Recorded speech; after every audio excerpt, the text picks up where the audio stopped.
Day 4, Gadzooks! Yeah. This is pretty exciting, man. This week has been a blast so far. No word of a lie. I love doing this every year. I love having my Vegas roomie, Taylor Moss, down here running the vlog. We just have great lives, and I have the best freaking job in the world. You do. We just saw the intro. It showed it. You have the best freaking job in the world. That's right. We're not going to ask you to do the intro tune again because we tried that before. No, didn't work out that well. I think that's probably better for everybody, Taylor. Yeah, good call.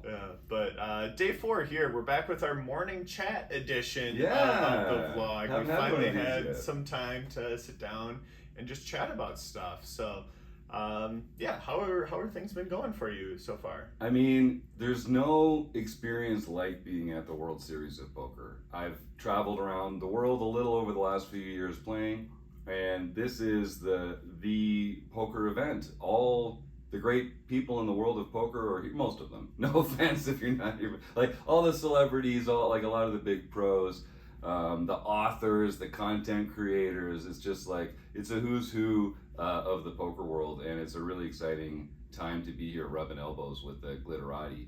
But it's also just such a fun time, and there's all these wonderful recreational players here with stars in their eyes, crossing this off their bucket list, and it's just great to see people having a fantastic time at the tables. I got to play some cash yesterday, where you really just find the most fun around a poker table. So I'm just having a freaking blast, man. What's the week been like for you? Yeah, it's been good. Haven't had the tournament results go in our favor, but for other things, it has been going quite well.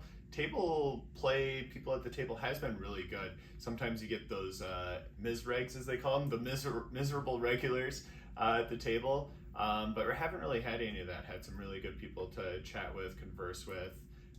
Found a Vikings fan, Nice. had some fun there. I got to play with Daro Kearney. You saw that yesterday. I got to play with Jeremy Becker yesterday as well. So kind of fun to just kind of be mucking it up with those people. But yeah, and I don't know about you, but stuff has been going pretty well for me. Dealers this year, I think pretty darn good. Yeah. I think there's a lot of like negative connotation, a lot of new early dealers, not really experienced, not knowing what they're doing. I'm not going to say I've had a perfect experience with them and haven't had bad dealers, but I've also had some really good dealers that have really kept the pace of it. So I think overall, I'd give it, a solid 7 out of 10 for the dealers so far this year. Yeah, and I mean, you have to understand that there are more tables of poker being played in Las Vegas now than anywhere else in the world at any given time. And so there aren't just like a million awesome, experienced, available dealers that you can just put the bat signal up and get them here. So every year, the WSOP introduces new classes, new cohorts of new dealers. And a lot of them are kind of learning as they go. So they're doing their best. I've had some really good experience as well. You can tell when you've got a real pro in the well. The game moves faster. They know all the rules. They can break the pot easily. It makes a big difference, and I think for the most part, I've been really pleased with them so far. And the floor staff too. Like the whole operation's been moving really smoothly. The lines are going pretty quickly. It's a logistical nightmare to run a series like this, but I think they're doing a great job. Yeah, it is very troublesome to get through that. Yesterday we played the $600 Poker News Deepstack. We got 5,100 entries. They were playing in the Paris Ballroom, they were playing in the Horseshoe Ballroom, they were playing in the Daily Deepstack area, I forget what that's called. Paradise? Whatever. Insert later. Normandy room, yeah. You nailed it. Saved you some editing too. Good. All right, cool. So yeah, like ton of tables. Like if you think about that, that's we're playing 10-handed, 510 tables. It's not exactly that, but like there's other tournaments going on too. There's a 3K buy-in. You have the Millionaire Maker going on. You have the Poker Players Championship going on. Like there's a ton of stuff also going on with all those stuff. So it's actually kind of crazy for them to logistically get through there.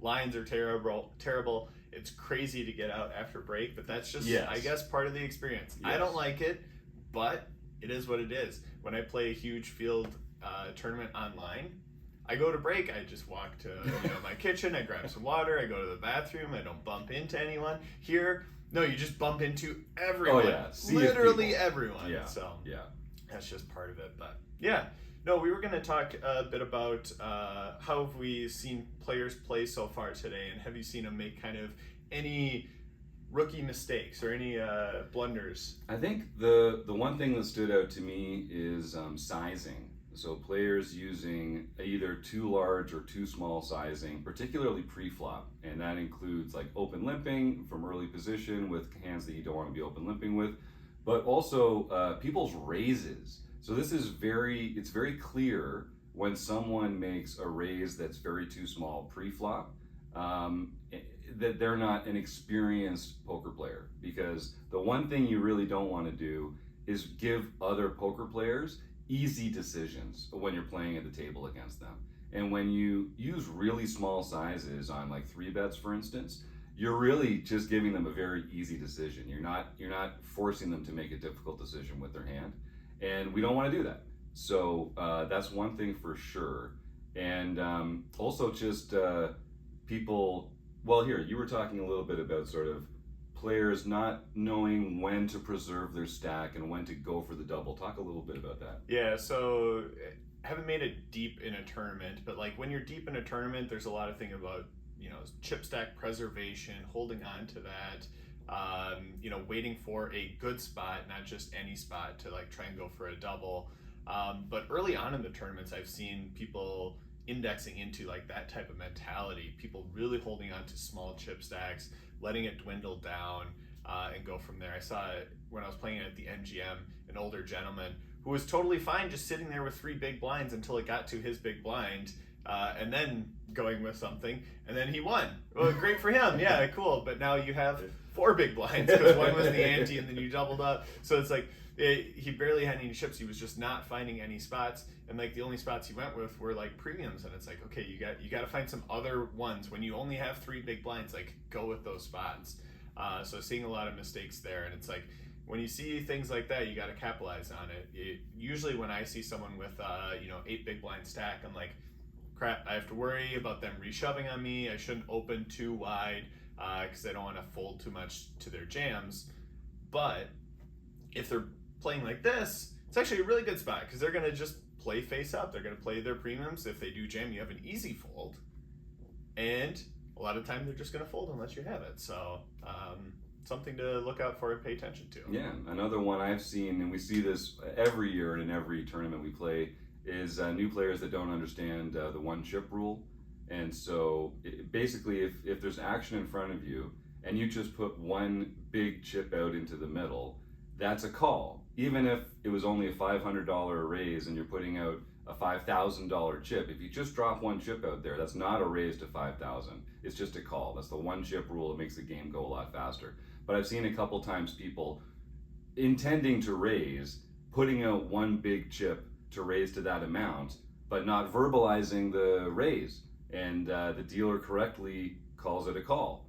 So that's one. And I saw a really bad string bet yesterday as well. This always happens where someone's like, I call and raise 2,000. Like, no, that's a call. Once you say call, it's a call. You can't do that. I've not seen that one yet. I saw that one yesterday. It's always, I feel bad for the person that does it. But it's a lesson that you learn once and never forget. And it comes from the cowboy movies and stuff, where poker was kind of glorified, and the drama that they insert into those narratives. But yeah, and then there's the actual physical string bet where you put forward a certain number of chips and then go to add more chips into that, and that's also a no-no. If you don't verbalize your action, you're going to be held to the first action that you take. Yeah. So if you put 8 chips forward, you can't go reach into your stack and then add some more chips to it. So I would just encourage folks, verbalize your action, and don't worry too much that players are going to analyze the sound of your voice and find out if you're strong or weak. When was the last time you got a tell based off someone's voice inflection or anything like that? Extremely infrequently, and usually it's because it's just one of several tells like they're trembling. You know, you can tell when people are excited or when they're nervous, and their voice is really not going to be a key indicator to that. So remove that ambiguity by just vocalizing your action. I think that's a really important tip for newer players. Yeah. What are you looking forward to most about today and the next few days? Hopefully winning some all-ins. I've had some tough times with all-ins. Let's just do that. But that's tournament poker for you. Yeah. You can run cold in some of those spots, but that's what I'm hoping for. But just get back out there, enjoy the grind, and see if we can't win some hands and run up a chip stack. One cool thing Poker.org is doing down here this year is you can request one of their photographers come and get a photo of you at the table. And this is so cool. If you're a recreational player, there's nothing like getting that professionally taken photo of you at the WSOP. And it's awesome that they're doing this. I saw your picture yesterday. Yeah, they put a couple of those out on Twitter. That was so cool.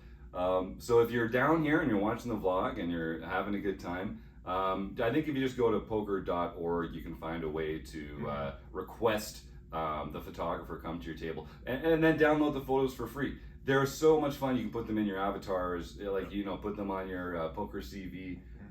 If you don't have a professional poker photo, you should really get one. It's a cool thing that they're doing. Easy way. It's part of the experience. Yeah, it's part of the experience. That's right. There's more than just holding cards and chips here at the WSOP. It's summer camp. It is summer camp. I'm excited to be here. Well, should we get to it? Let's get to it, man. Head out to summer camp. Let's go win a goddamn bracelet. Deepstack. Yes.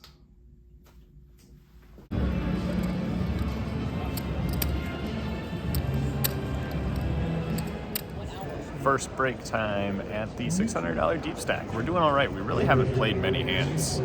It's been really slow, but we still have gone from 30K up to 51K, so a good start for us. I don't believe Jim has entered yet. He's going for the late reg. I think things are going to speed up here. We're going to get to the 300, 500 level, so it's going to go quick today, but should be a good tournament. Hopefully we continue to run hot.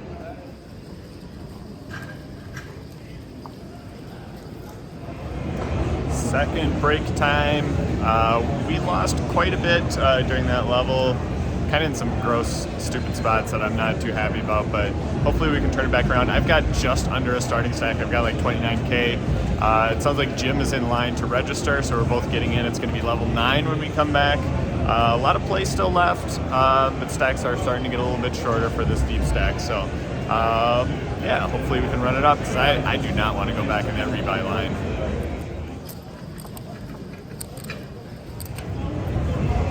All right, Jim, we're on our third break here, but the first break for you. You late regged. How are things going? Pretty good. I've just been kind of hovering around even. I got it in a couple times, and I think I'm playing pretty well, making hands, and just trying my best. I got to find a cash in here somewhere. Yeah. So, come on in. We got someone we have to talk to. Do we have to? How are you? It's good to see you again. Yeah. Good for you. What's up? You know, Look at this guy. I don't consider the World Series of Poker like my personal playpen, but it's very important to me. And I know that a number of years ago, these things weren't always right, but there's a time in America where they would let women into the poker. Yep. There was a time in which they might not want people from other countries to poker. This is the way it was. People of different ethnicities and religions and stuff. That was all wrong. There's been a time since I've been here that we don't want anyone from his family in this poker room. Yeah. And it's just a much better series without the Rec Gyms of the world. I don't know. Again, I don't want to insult his family. He does, though. You definitely do want to insult his family. It's coming across. It's Yeah. unspeakable, It's sounding Taylor, kind of insulting. because when I was walking through here today, people tell you, I've been talking to people and I've been like this, smiling and waving to people, and then I saw you off 35 yards away. Yeah. Okay, and my heart, Well, he stands 20 feet tall. my heart dropped to my ankles. And the whole time that I approached you all, whoever, you say, you can ask a question. I don't think I asked a question. Can I do my imitation of him on his? Oh, Yeah, here comes. videos? Bring on the head nod, He has- Norm. he All right, has- bring it on. He has a split screen and one person's God. giving tips. Yeah. He's on the other side. And one person's giving tips, and this is Okay. Jim. pauses. He doesn't even listen. It's like a time thing, 5 seconds. 5, yeah. Just because I don't listen to you doesn't mean I don't listen to the actual poker experts when they're giving valuable tips for our listeners that they enjoy, by the way. Norm. As I said to Thanks for the kind words, I guess. Jeez. As I said once, the Unabomber, who I could see was up to no good. We're done here. We're done here. He's got a point. Do you mind if I go? It was great. It was great to see you, Norm. I know you can't say the same, but it was great to see you. Yeah, always a pleasure. Always a pleasure. Wasn't that a long time ago? See you later. Wow. Eviscerated. Yeah. Eviscerated. We'll let you recover. We'll let you go recover your chips. That's going to take a while. I'm sitting at 56K. You're at... I'm at like 30, 32, something like that. All right. Let's see what we can do. See you on the next break.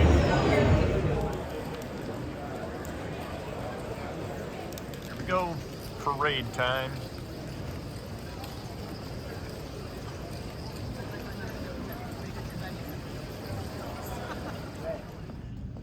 All right.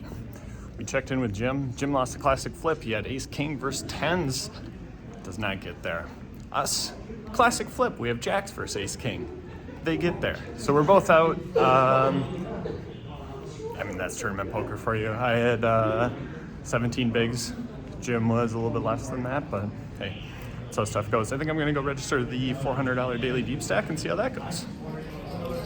We're going to rebalance just for a moment, so hang tight with us and we'll get you started back. All right, we bought into the $400 daily deep stack.